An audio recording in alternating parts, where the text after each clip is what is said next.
I'm Stacey Hilscher, part of Cat Cooking. I'm Meg and we're agri-food producers in Alberta. I'm celiac, my son is celiac, and we met as best friends and decided that we needed to make a cookbook.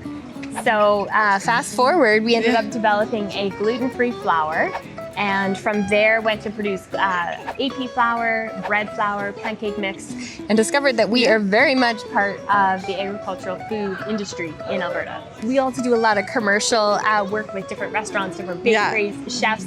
We were giving the chefs stuff, please play with this, use this, trial it. I don't know how many bricks we made. Doorstops. And just to trial this flour, because it was really important to us to come up with a flour that was super consistent, that was smooth, that wasn't gritty, that didn't taste gluten-free, that tasted like a regular wheat flour as you'd expect it to.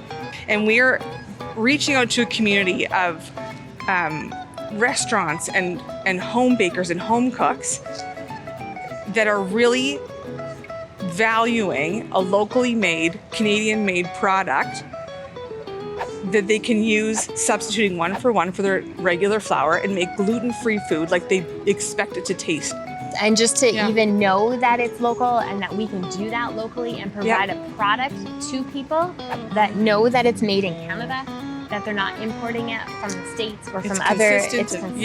Yeah, it's very important. So the chefs are, we've heard it time and time again, they are just loving the ability to make things in their kitchens, in their restaurants that are gluten-free now that were never able to be before. It's fun every time. It is fun. Yeah. I could totally agree to that. I'm gonna cry. We've literally had people come to us and they've said to us, we have changed their family. We love what we're doing, so this is not a chore to do what we do. It's awesome. It's so fun. Yeah. Yeah.